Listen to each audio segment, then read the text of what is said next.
I'm Chase. Happy to be here, and I'm actually really pumped. To be honest, I was going to be in the audience for this one, but excited to jump in here. So, want to get right to it again, like Landon said, to honor everyone's time here. So, I'm going to get right to the intro and hand it right over to Sharif because I'm pumped to hear what he's going to be sharing. But Sharif Hatab is a nationally recognized real estate leader and a top 1% realtor in the New Jersey and Eastern Pennsylvania area. And today he's going to be sharing how he scaled to 80 listings a year. 80. That sounds awesome. Without burnout, blending real estate excellence with sustainable systems, AI-powered marketing, and client-first approach. Although he's got a team, he still lists and sells 80 listings a year personally. Goals. Throughout today's conversation, please ask any questions in the chat and we'll get right to it. Sharif, happy to be here, and I will let you take it from here. Awesome. Thank you, Chase. Excited to be on today. Thank you to you and Elena for having me on and also providing the opportunity. I'm very grateful for that. Thank you, guys. So what I'm going to do is just pull up my presentation. Just give me one second. All right. And what we're going to be talking about is really, what's behind our success for me personally, listing 80 plus listings a year, and really going to dive into what we do on the back end to make that happen. Now, just a little bit about me. Again, my name is Sharif. I am a team leader in New Jersey. Team Sharif Sales is the name of our team. And formerly, I used to be a tech company owner. I had my own IT company. So I'm a techie. I'm the guy in the back room who's be on the keyboard and, playing with it and trying to figure out problems. So that was me. I also owned a marketing company. So that really is the basis of my, background. I used to do real estate as a dual career prior to 2020. And my main, source of income was a technology company and also the marketing company. So I did start out, in real estate in 2007, where, like I mentioned, it was my dual career. I was successful in real estate, but never really took a jump into it like I'm doing it now. And with that IT company that I used to own and the marketing company, we used to build systems and really just the back end for a lot of our clients. And then I realized that, first started off as practicing for our clients. I used to practice on my business itself for real estate just to really get the ball rolling and just try test out things. And every piece of tech and strategy that I use today comes from that background. So just so you guys understand, I am a techie. So a lot of the stuff is technology related. So how do we do it? So I personally list minimally 80 homes a year. That's listings signed. And our team is hovers around 140 a year as well. So the team also applies what we do through this presentation to themselves, each agent, to try to do as many listings as possible. And what we built through systems and consistency and willingness is we had to figure out how to get uncomfortable. We knew that getting uncomfortable would equal growth, right? So we did a lot of uncomfortable things along the way. And it didn't happen overnight, right? Everyone thinks, okay, great. I'm going to take everything from this webinar and I'm going to apply it and I'm going to start listing homes, tomorrow at a high level. But in reality, this took years to build out. So don't be discouraged if you're only doing a couple steps a day. As long as you're taking those positive actions just on a daily basis, that's all you can really try for, right? And it took years of trial and error. And to be honest with you, we're still refining the process every day. As we engage and actually have some type of issue, we do refine the process. So it wasn't an overnight success. We did basically build this over time, and every failure built a stronger process. Every time we faced an issue, we figured out some type of way of systemizing and actually addressing that issue so we wouldn't have it again. And really, it came down to, yet again, I'll mention this and I'll probably say it multiple times throughout this presentation. We're learning how to get comfortable with being uncomfortable, and really just trying new things is what it came down to, especially with calls and follow-up. Now, with that being said, I know there's a lot of successful agents out there, successful teams out there that run their business on spreadsheets and not using a CRM system. But I can tell you that your CRM is everything, right? Your database is where it's all at. Now, trust me, you need a CRM system if you want to do listings on a higher level. We personally use Follow Up Boss. I'm not promoting Follow Up Boss in any way. I can tell you that we love it as a team, but really the best CRM system that you can use, or the best CRM system out there, is the one that you actually use. So whatever CRM system you have, it's probably a good CRM system as long as you're able to add notes, schedule appointments, add tasks, and be able to follow up with leads and keep track of that. So with our system, with Follow Up Boss, Elena actually helped us with this. We have everything flow into our CRM automatically. So when a lead hits, an email or it comes into our team, it automatically populates into the CRM system. So I promise you that is actually the most important thing initially that you want to focus on. You want to make sure that you have your leads flowing into your CRM system and making sure that you have some types of automations attached to that. Again, not to promote Elena or anything, but she was the one to help us with all the automations Just and build out. What's that? She's the GOAT. She is. And we did a lot of research as an IT professional. I did dig deep. I found a whole bunch of other companies that were similar, but Elena was really the one that was the most recommended on the Follow Up Boss community on Facebook.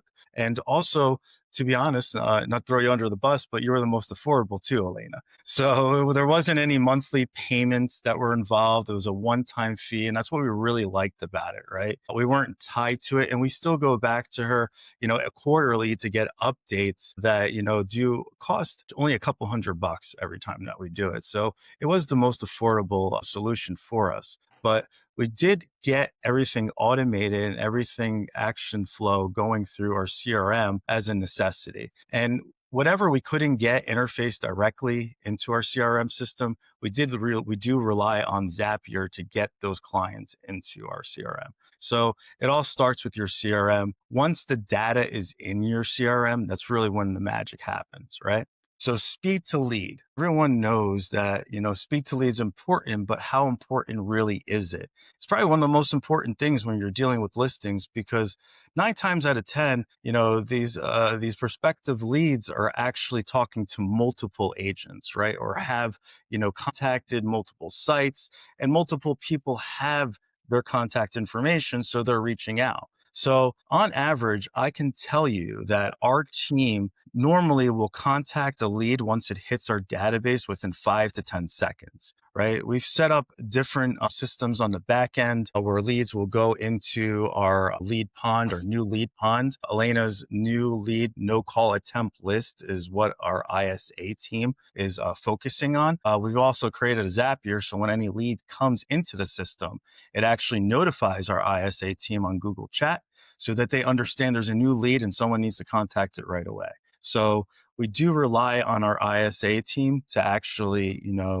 structure that part of our system and make those initial contacts to them. So if you're not familiar with an ISA is an inside sales agent. Basically, their role is to receive and make calls all day. And what they're doing is they're either warming up leads to hand it over to our agents, qualifying them, and or also booking appointments. So a lot of the appointments that we go on are either booked by ourselves or our ISA team. Hey, Sharif, So I got yeah, two of course. questions. Yeah, go ahead. Back on your CRM, Shanira says, are you relying mostly on inbound leads, or do you use your CRM to track leads that might be outbound, expired, FISBO, farm, any other sources that you're reaching out to proactively? Great question. So we are doing both. And we do have a ton of inbound leads, which I have a slide at the end of this presentation. I'll share with you guys the no cost upfront leads that we actually partner with the referral companies. So I will be sharing that. But we also do outbound. We do call expired listings. We call withdrawn listings. We call FISBOs. We do use My Plus leads for that data, in case you were wondering. So Okay. what I like about My Plus leads is it just automatically flows in. And again, if you remember CRM systems, you want to make sure the leads are flowing in. So that's how we handle it. And then since we're on the ISA thing, I begin to this, but you have one right there. Right? It's right underneath the question. So really, the purpose of that ISA team is to connect, qualify, and convert faster than anyone else. That's what our goal is. And if you are interested in actually hiring an ISA, the last bullet here will tell you where we get the most ISAs from. Onlinejobs.ph, very popular site. It's almost like your job board for the Philippines, right? So we do find a lot of ISAs on there, onlinejobs.ph or Upworks. So we do have a mixture of ISAs and they're in different countries. We do focus on the Philippines, Egypt, and then sometimes we'll pick some up in South America. So with the onlinejobs.ph, you will find your Filipino ISAs on there, the majority as I have found. And then Upworks is what we rely on as well for the rest of the world, finding ISAs in the rest of the world. In addition to that, you can join groups on Facebook. There's cold caller groups. There's a ton of them. Just join one of those cold caller groups, and you'll find ISAs are looking for work, or you can put a post up there, and you'll get a ton of people commenting on it. So that's really what we use to find our ISA team. Now, when it comes to the actual calls themselves, right, we follow the rule of three. Now, what that really means is that our ISAs and our agents are focused on doing certain, amount of calls per day, per week, and per month. Where it starts off is in the first 3 days, we are calling those leads 3 times a day.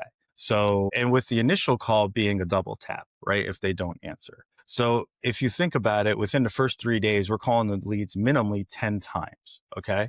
Now you have to also focus on the fact that they might not pick up in that first 3 days. So if they don't pick up in the first 3 days, we're continuing making the calls, and we're going to call them 3 times a week for the next 3 weeks after that.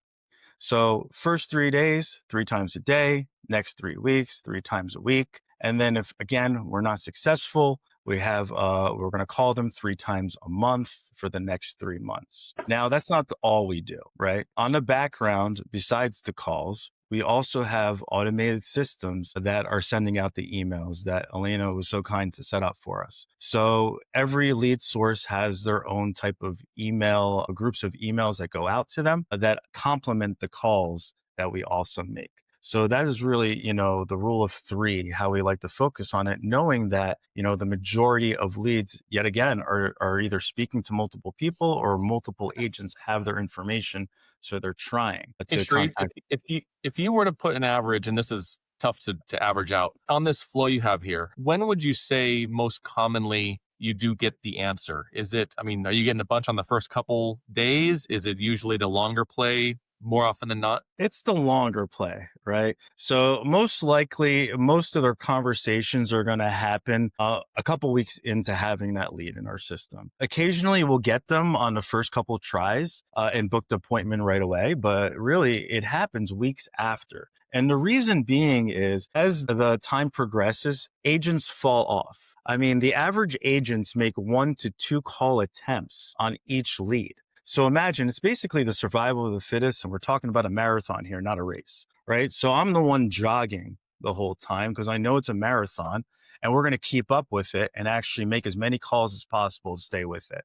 When we know that other agents are actually going to fall off. So how many inbound leads do we get a month, and how many ISAs do we realistically meet any of the rule of three? So inbound leads, we get about 400 to 500 a month. So that's what the ISA team is actually going through. And currently on our team, we do have 4 ISAs that work for us. Are they So all that's really, if you want to just like think about the calculations. What is that, Chase? full time? They're all full time. They work directly for us. Although there's a lot of great companies out there that provide ISAs, we prefer to have our own internally so we can train, monitor, and provide the accountability when needed, right? Okay, so to put that down, then it's basically 100-ish inbound leads a month is going to warrant one ISA, right? Basically, yeah, what it comes down to is probably 100 leads a month. Yeah, definitely per ISA And because can I they're ask calling multiple a times. question on the calling cadence again? How many Mhm. times and or when would you leave voicemails with those calls, or is it just a numbers game? Call, hang up, call, hang up, call, hang up. Yeah, it's a majority of numbers game. We don't like to really leave voicemails. We want people to call us back. You got to have some type of, system in place for that. So we're making sure that we're receiving those calls and answering those calls when they do call back. But I've found in the past when we did leave messages, we didn't get many calls back, right? And it's probably because, the leads are inundated with, numerous agents calling them. So they're probably waiting for all that to calm down before they actually do that. Do we leave a text if they don't answer? Not normally. No, we would usually have an automated text that goes out initially, but we don't follow up with any more texts. So we really want to try to get them on the phone and try to discuss with them what their issues are and how we can help them and really try to book an appointment, right? That's really the goal. So not too much information is exchanged until we book that up. All right. So going back to it. So why does the rule of three work, right? So 48% of all agents make one call attempt. So imagine that after your first call, half your competition is gone. So it's about keeping in there and actually making multiple calls. Now, 25% stop after the second call. So after the second call attempt, 75% of your competition is no longer on the board. All right. Fewer than 10% make three calls or follow-ups. To me, that's crazy, right? Because it's a contact sport, right? Real estate's a contact sport. So you got to keep trying making those contacts. And then to make this all like, full circle and come back around, 75% of online buyers or sellers, to be honest, respond after 6 to 8 call attempts. All right. So it takes more than just one or two, on average, 6 to 8 call attempts to actually get someone to respond. So imagine if you're the agent that only makes one or two dials for that lead, you're not doing enough. You have to do a lot more than that to even get them to get on. And persistence alone will put you in the top 10% of all agents, right? If you're persistent and consistent, you're already in the top 10%. So you just got to keep making the dials, keep attempting to contact the people. I mean, I have leads that I've reached out to over a year or two, maybe had one successful contact attempt and they never answer the phone. And then finally, after a year or two, they'll call back and say that they're ready. So you just want to be top of mind, want to make sure that you're putting the actual attempts in there. And really, that is the success that we find is just because of the amount of calls. Now, call the damn leads, people. It's really not rocket science. The things I'm saying is not anything new, but you got to call the damn leads. I mean, that's really what it comes down to, making those contact attempts. Again, real estate is a contact sport.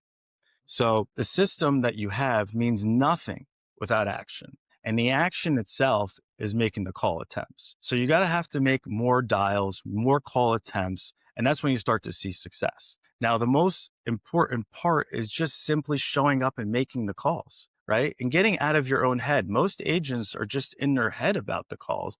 But in reality, the majority of these people don't even know who you are and they won't remember you after the conversation unless you book the appointment. So it's technically you're in your own head about the whole situation. And I used to hate calling leads, right? And I got over it. Again, I got comfortable with being uncomfortable. And once we did that as a team, our business skyrocketed. All right. And really, our CRM system shows the increase in communication, right? So what I did, I'm not sure if everybody can see this. I pulled, the follow-up boss. If anyone uses follow-up boss, you recognize this. This is the part of the leaderboard. And I went and I took my calls out of there, right? I took my actual activity out of there. So I'll read it real quick. If you look at 2021, I had 868 call attempts, right? And booked 227 appointments when we first started using Follow Up Boss. And you'll see a gradual growth every year. The next year, 1162 call attempts, right? And then 344 appointments booked. 2023, 1264 call attempts. So you see gradual growth every year. And No, it's 300. it's actually even more impressive. That 1264 is your conversations. Your dials are Oh, 5,209. I'm sorry. The conversations over 2 minutes because our goal is to have a minimum of 10 conversations a day. Obviously, we don't hit goals every time, but yes, you are right, Chase. So 2,143 for 2022. 2023, I had 5,200 call attempts, 1,264 conversations over 2 minutes. 358 appointments. Now look at this from 2023 to 2024, big growth. It's when I really, really started to understand that the more calls you make, the more business you have. So I went from 5,200 calls in 23 to 15,612 calls in 24, right? So really 3 times more calls within that year and more conversations, almost 1,600 conversations, appointments, 379 appointments. And now I just pulled this one for 2025. I just pulled it this morning. So far this year, 18,000 call attempts, 1647 actual conversations over 2 minutes. And ironically, 444 appointments booked as of today. Chase, I didn't catch that last question. Do you mind reading That that off? wasn't a question. I just did the quick math. That's 71 calls a day, factoring a 5-day work week, not counting the last 6 weeks of the year. That is very impressive. Yeah. So the minimum on our team is really 50 dials a day. That's what our minimums are right now. So I'd like to lead from the front. So I like to actually hit those numbers. Also on our team, just for accountability factor, in order for our agents to stay on our hot leads, our ISA hot leads, both buyer and seller, they need to make a minimum of 75 call attempts. So that's really where it comes, down to. Now, how do you balance calling leads versus following up on leads? Well, remember, we have a lot of support from the actual ISAs on the calling of leads. Once, a lead is warmed up, once someone conversates with them, they're put into our hot lead bin, where at that point, we're either, going to an appointment, then following up, or just following up with them to get more information. So really, the agents follow up more than the ISA team does, right? And the ISA team's making those initial calls to warm up the leads, to answer your question. Sharif, a question for you. These numbers that you're showing, are these your personal numbers or These ISA's? are just me, not the team. The team also does, they do their calls themselves as well. I just figured, just to be fair, let me show what I do. But, I could show the team as well, but they do a lot better than I do. So that's the true case of it. But just based on my production. How long do you spend a day making calls? 2 to 4 hours a day, I make calls. Yep. First thing in the morning. If you're interested in my schedule, when it comes down to the work day, our work day starts a little before 8 o'clock, where I'm preparing for our morning huddle. We do have a morning huddle at 8 a.m. Normally lasts about 15 minutes to a half an hour. Immediately after the morning huddle ends, that's when I start dialing. All right. And then I'll dial up until pretty much the afternoon time. And after that is when I normally have my appointments for the day.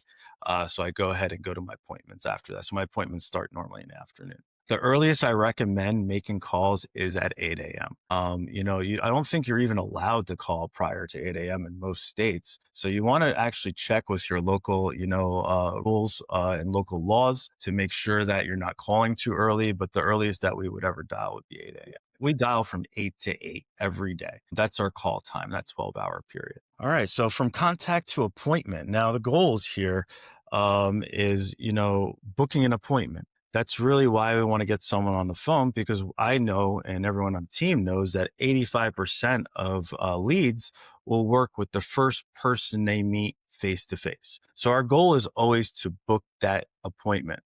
And in doing it immediately, like, you really want to remember that you want to do things as quick as possible, because there's other agents out there probably communicating with them. And if we're not booking an appointment with a lead on the phone, we're trying to book a follow up, right? So it's either we're booking an appointment or we're booking a follow up. Like, hey, does, tomorrow either 2 or 4 work for you? Doesn't work. Oh, you're not ready yet. No problem. Do you mind if I follow up with you next Tuesday? Right? Those are the only two real outcomes, besides the last one, which is if you decide that you don't want to work with that person at all. Right? So 3 true outcomes: book an actual appointment, book a follow up, or decide you're not working with that person. Only 3 outcomes that we have on our team when you're conversating with someone on the phone. Now, when you win the appointment, you win the listing. Right? During an actual listing appointment, what do I do? Right? What I do is I'm taking pictures of the property from the outside first before I even approach the door. And then once I get to the door, I introduce myself to the actual homeowner and then tour the property. And while I'm touring the property, I like to talk about, common things that I always talk about is their motivation, when they plan on selling, when they plan on moving, where are they moving to, which I find to be one of the most important important questions and builds that bond with you and the seller, that you care about where they're going, not just about selling their house. So I like to actually add that to our conversation. But I also talk to them about the condition of their property. How old's your roof? How old's your heater? How old's the air conditioner? When did you replace the windows? And we're having these conversations as we're walking around the actual property. A couple of months ago, I also started bringing a Claude AI device with me to record my actual presentations. There you go, Chase, you got one. So I record them so that I have all the information and I can freely talk to the seller and not have to write notes the whole time, right? So I have all that and I'm able to actually provide that to them as a summary of our appointment after the appointment as well. So we are talking to them about motivation, condition, and plans, and all that's recorded. I get an AI summary afterwards. I've also recently taken those AI summaries, thrown them into Chat GPT, and asked Chat to analyze how I'm doing on listing appointments and what suggestions that AI has for me to be better next time. So that's the key, is really just to understand that there's tools out there to help you. So I want to pause. That was a really, really important piece you just mentioned, and you shot right past it. But for Mhm. everyone listening to that, he not only is recording the sessions to allow him to be present in the room and not scribbling on a notepad the whole time. He can have a full conversation with the seller, with the client, and then again reiterate it back on the back end. But he's going a step further and then ingesting the entire conversation to train himself or learn from his previous appointments every single. He's doing 80 listings a year. He's still You looking to can always get better, Chase. You can always get better. that's a crucial thing that I think is evident by your success, obviously, and it's going to get more. You're going to do better and better. Yeah, I mean, another question was, do I inform the sellers that I'm recording the actual appointment? Yes, the majority of the time I am telling them that. But also understand in New Jersey, you don't have to inform anyone that you're recording them. It's a one person needs to know state, and I know that I'm recording. And regardless, really, that's all involved when you're using it in a court of law. I'm not using this type of information in court of law. I'm using it for personal benefit to better serve the actual clients, right? I hope that answers your question.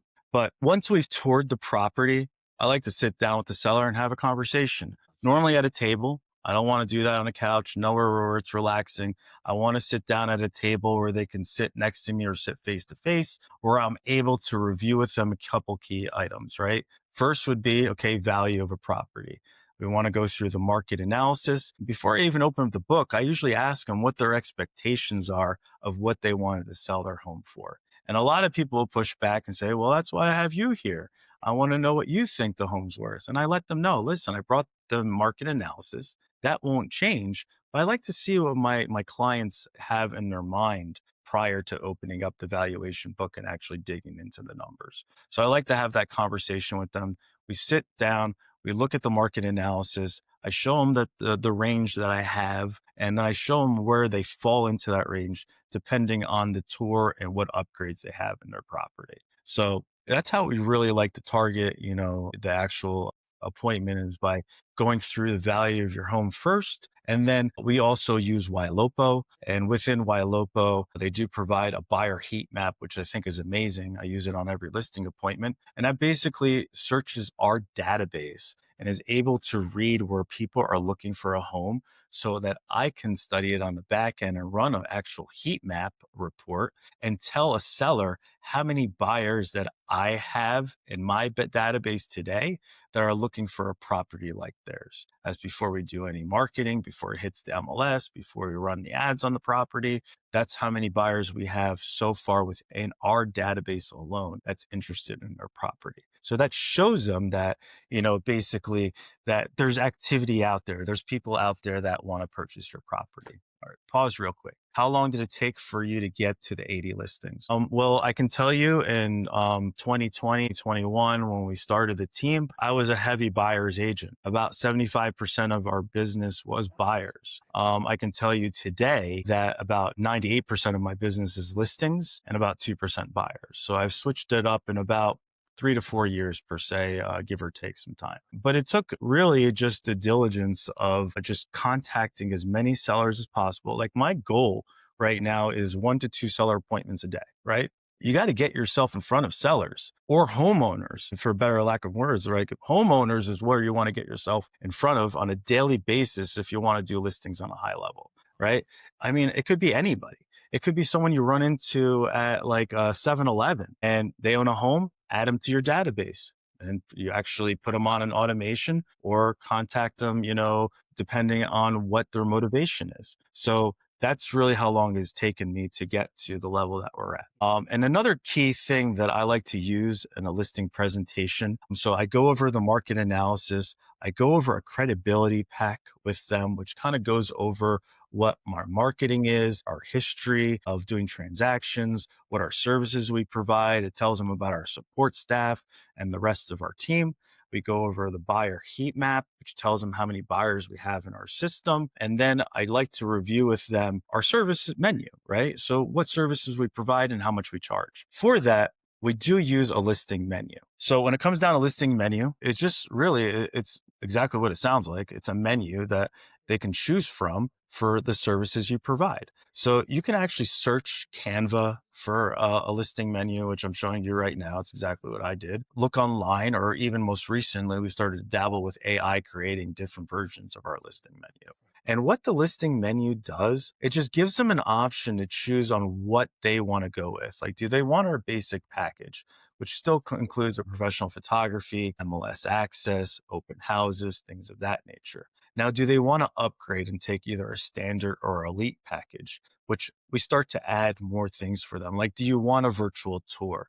Do you want an interactive floor plan or possibly Zillow showcase? Like, these type of things are going to be in our standard and elite packages. Do they want drone photography? Do you want a video tour? Or would you prefer a video reel? So we like to give our clients options. Everybody loves options, of course, right? So we want them to choose which package they want and which package they want to pay for. So we do give them the options of multiple packages. And 9 times out of 10, our leads and clients usually choose the one in the middle, which is our standard package.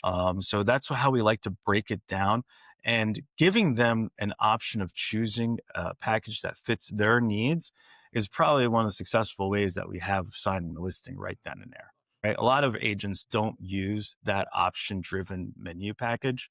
And it's something that we've been very successful with on a team. All right. So once it gets signed, most of the time I'm trying to get the listing signed in person. And really what I'm doing is I'm trying to sign the listing agreement itself in person. I'm not worried about the supporting documents, because what we do is we're still going to send them a DocuSign version of that. And that's when we actually kick off the process, when they sign that. Once the listing is signed via DocuSign, it triggers the back end. Our support staff starts working on it. They'll draft, the actual things that are needed, like the email needed for the clients to get ready for photography. We'll send that out to them. They'll book the photography for the client. They'll decide, depending on the package, if there needs drones, if we need to get our videographers out there. So our back end office is handling a lot of the legwork on the back end once we have the listing signed. So we do rely on our support staff. Thank God for our support staff. We couldn't do it without them. So really, if you're,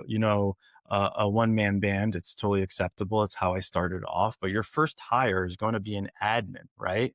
Because you want to make sure that you're doing the money-making activities. And the money-making activities is not so much paperwork, but it's more of the appointments, meetings, and calls, right? So I focus on that, the appointments, meetings, and calls, where our admin focus on everything else, like our $20 an hour tests, where I focus on the $200 an hour tests. And then after that, once we get, the pictures taken, the admins also draft the MLS. They drop the actual pictures into the MLS. A draft is sent to me to approve, or our listing agents on a team to approve, before we actually send it to the client for approval as well. I like to personally do a coming soon period because it's allowed in our state. And I found that also when using Zillow Showcase, we get a better amount of direct leads when we're actually in a coming soon and pending stages. Otherwise, they're selling those leads to the premier agents in the area. So we'd like to do a few days, and also gives us an opportunity to get the rest of our marketing going, our social media ads, plan the open house, get the flyers printed. It gives us a time to do all that prior to the listing going live. Now, we like to do a coming soon. I really prefer to do it by the beginning of a week. And then we like to go live with the listing itself for showings by a Thursday or Friday, and then doing an open house for that weekend right after that Thursday or Friday. So that's my, basic, timeline when it comes to putting listings on. So you got to build, call, and commit, right? These systems took a while to build, right? And don't expect the results that we have overnight. But you really got to commit to your CRM system. You really got to get in there. You got to massage your leads. You really got to make the calls and be disciplined about it, right? Even when you don't feel like doing it, you should be doing it. It's really it's the basis of your business, and it keeps your pipeline full. So if you're not dialing sellers, you're never going to have appointments and you're never going to do listings. So you got to get comfortable again with being, uncomfortable. So discomfort is the doorway to success. Actually, one of my old coaching clients who's on this call right now, Adrian, how you doing? He's the one that actually told me about being comfortable with being uncomfortable. So really, that's what you want to do. If you're uncomfortable doing, what's up, Adrian? If you're uncomfortable doing something, it's probably a place of growth. So get comfortable with being uncomfortable, because if you want to grow, you're going to have to be uncomfortable all the time. Once you start getting comfortable, you're no longer growing. All right. You're no longer doing the activities needed to actually take you to the next level. And if you stay consistent, you're going to build your own listing machine. So how many of the 80 listings close? Are they taking everything? I'm sorry, that went off the screen. Chase, can you read that question? Yep. Sorry, Lena. There you go. So are they taking everything regardless if it's overpriced? What is the listing taken by? Missed the last part. Pre ISA versus post ISA. All right. So basically, yes, we take every listing. Of course, we don't want to put overpriced listings on the market, but a sign in the yard is better than the sign in the car, as one of my old coaches used to say. So no matter what, the listing is going to generate other business. I mean, one of the other top producers in our market, Rob Dukansky, he told me this actually. He's like, Sharif, we don't buy any buyer leads. We only buy seller leads. You want to know why? Because listings have babies, right? So I've gotten listings off of a sign sitting in front of an overpriced listing, and a neighbor calls me to list their house, right? So they could generate other activity. You still could be sitting in open house at that listing and have other people come in, not only buyers, but also sellers. We are very successful with picking up other sellers in the area.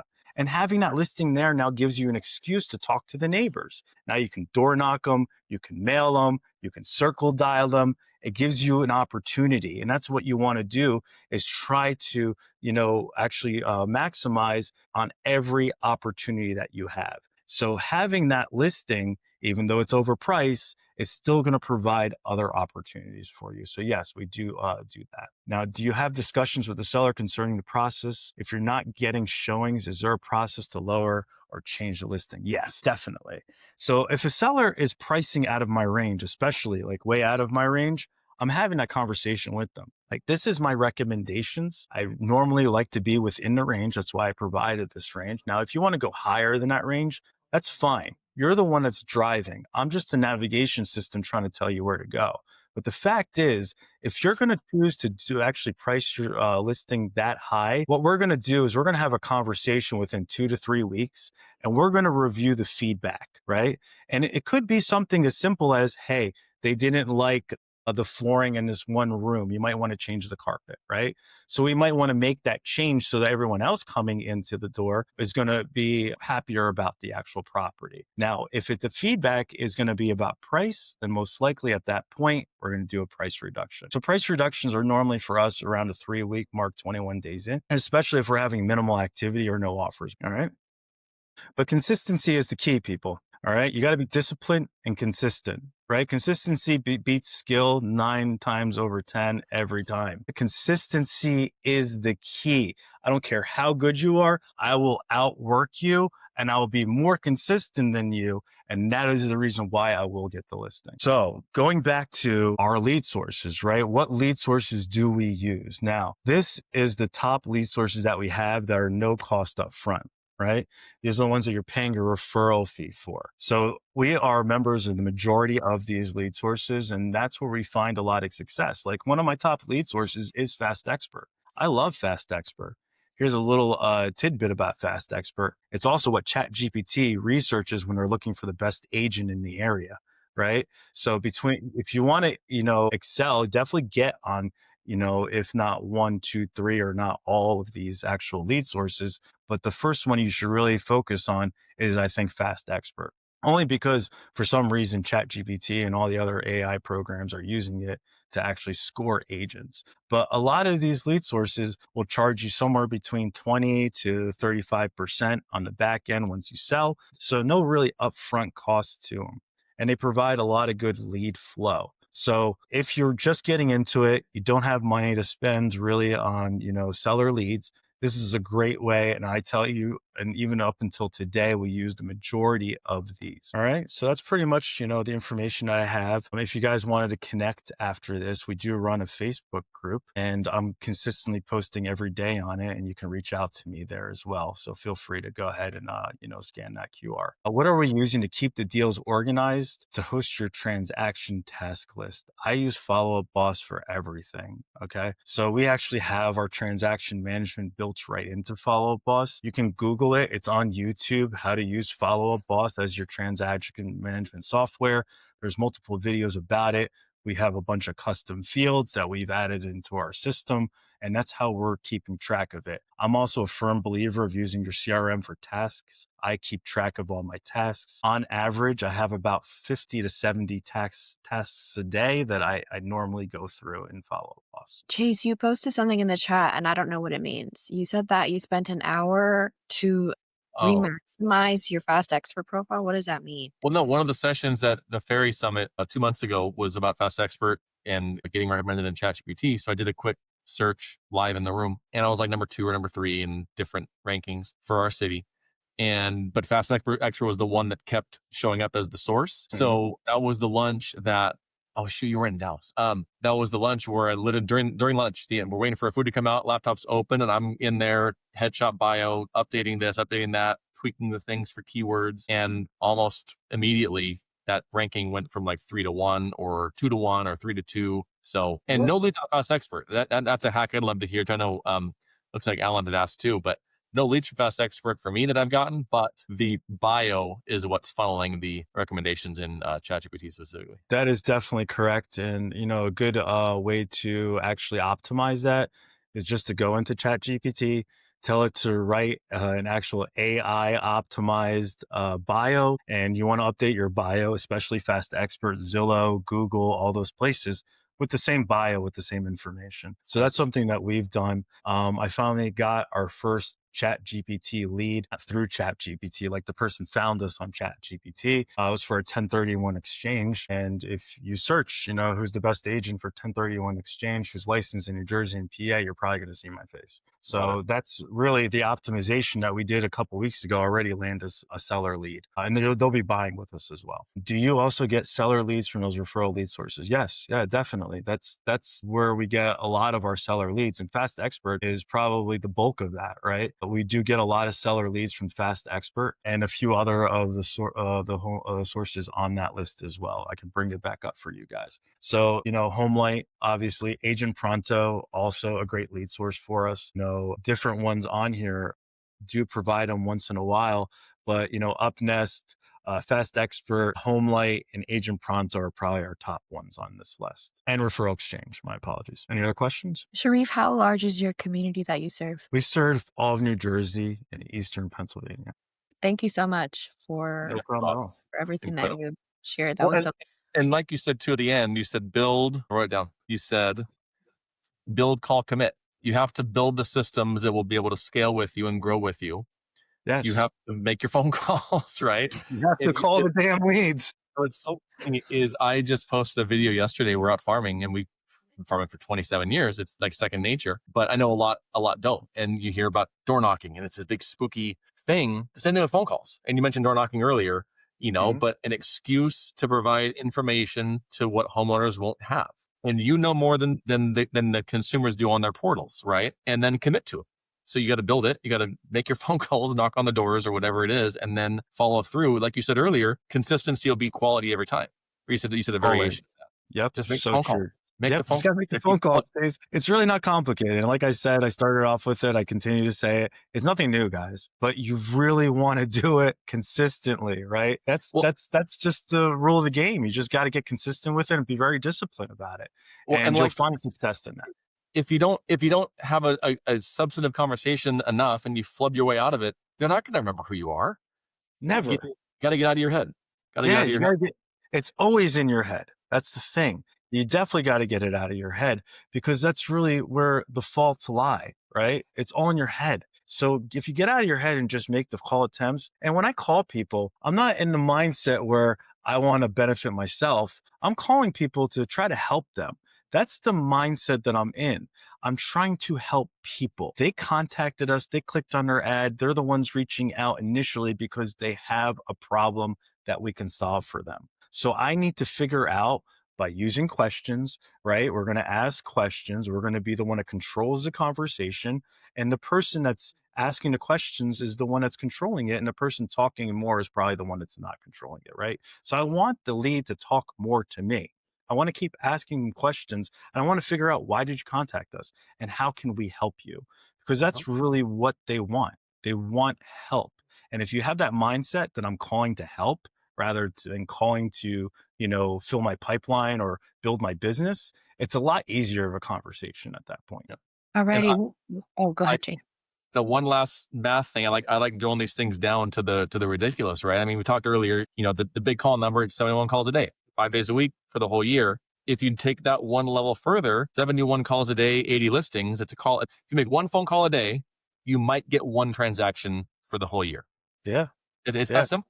You make And 10 calls my conversion rate's really not that good, Chase. Like, to be honest with you, like I go on a lot more appointments that to get those 80 listings, it probably took me like 400 appointments for the year, right? So that's really what it is. It's just you got to have more at bats, right? If you want to hit the ball hard, you're just going to have more at bats. And really, it's a lot of it comes down to just making the actual effort and attempt to do it. And it might not be that I lost the listing, but it might be they don't want to list for another 6 months to a year, right? 100%. So now I'm playing the follow-up game for 6 months to a year after that appointment to try to get that listing in the future. So you just got to get on appointments. And I promise you, if you're a person on this call and you're telling me that, I've 100% success rate with listings, you know what that means to me? You're not going on enough appointments because there's no way that everyone that's successful has 100% if you're going on enough appointments. Yep. You need to get uncomfortable with it and actually go on. And that's why using your plot to ChatGPT to get that conversion rate up. I get the conversion rate up because I got enough appointments. I just got to work on my conversion now. Does your back-end team handle agent buyer inquiries on your actual listing? Yes, they do. I mean, one of my first coaches told me I got to get the calls off of me, right? I had to get the calls off of me. So I did. We created an MLS line and we have an MLS email address that goes straight to our admin staff. They answer, because a lot of questions come in there. Is the home available? Are you offering buyer agent compensation? Things of that nature, which the admins can actually answer. Now, if an agent really wants to talk to me in depth about something, my admins will book an appointment for me to call them back. So that does happen. I'll call anyone back. Just the initial calls are actually filtered through them first. See, but that's another system that you built that has allowed you to scale, right? Yep. And, having our admin staff, that's a system that we built to scale as well. Because if you don't have an admin, you are the admin. So if you want to do more $200 an hour, activities, you're going to have to find someone to take care of the $20 an hour activities. Absolutely. Well, any other questions? I know we're wrapping up here and we're hitting the top of the hour. If we have nothing else, I just want to double tap again and say thank you so much for sharing all this and being open about what you've built. I took, copious notes. How about that? I'm sure your plot captured the rest though, Chase. I got granola running on this one, but that's good. That works. and trust me, I just pinged my VA a half an hour ago and said, can you please figure out for me how to connect plot and granola both to my Notion so I can then just auto sync everything out of there and then be able to train it to self better. So All the That's all. systems. The question pop up, what about social media? Yes, social media, to be top of mind with your clients. I do friend a lot of the leads that I talk to just so they can see my content. We post about 2 to 3 times a day minimally. I do a lot of video too. Like I do at least one video a day that's posted. And, we do get a lot of conversations off of social media. Most recently, like I had one of my sphere wasn't even in Follow Up Boss contacted me on Facebook because he saw all the activity that we've been doing and he wants to sell his house now. And it's probably going to be a 1.1. So like you can get listings out of social media and you should capitalize it. It's one of the easiest ways to get leads and be top of mind. So if you're not on social media, you really should be and posting minimally 2 to 3 times a day. I can tell you also that we use listings to leads to actually run ads on our actual listings. I find it to be a really easy and cost effective software, and from that we're getting a lot of buyer leads, and sometimes we'll also trickle in some seller leads with that as well. Because you have to also remember that 44% of buyers are also sellers. All right, so remember that buyers also have a home to sell 44% of the time. So if you meet 10 people, four of those buyers could be sellers as well. So that's why we still do the open houses. We're still working those buyer leads. And the key question to ask them is really, do you plan on renting or selling your current property? Don't even ask them if they have a property. Just ask them that question. Do you plan on renting or selling your current property? And you'll get the answer you need after that. What does Elena do for you? I mean, right now she's customizing her database with new stages. I mean, the fact is, Elena, here's the thing.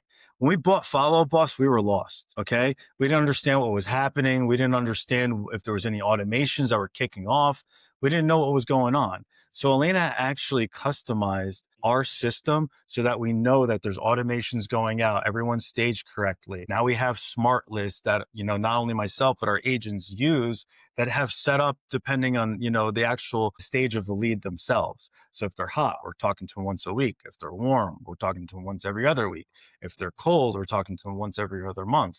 And I can't tell you how many times I've gotten replies back on emails that Elena set up. I don't even know what the emails are that go out. Like Elena, your sphere automation after 3 months of you, actually the first 3 months, like nothing happened, right? Month 3, I got all these text messages and emails back saying, hey, what podcast are you talking about investing? I really want to get into it. I was like, oh my God, I got to look at these emails that are going out because I have no idea what these people are getting and what podcast they're referencing. So that's the type of system that Elena has built for us, is that the CRM's working for you even when you're not working in the CRM. And that's what's key, is to make sure that something's happening on the back end at all times. So, you can go more in depth. One of my close friends of mine also used Elena to customize his system, and he wanted texting automation. So he went with Texting Betty, and I know that Elena set up all his automated text for that as well. So Elena just made the actual Follow Up Boss make sense. Yeah, she's helped a lot of people. I can tell you, even with my coaching clients, Elena will tell you herself, I send every one of them to Elena if they're using Follow Up Boss. That's the first thing that we do. Let's get your system automated because it's so important.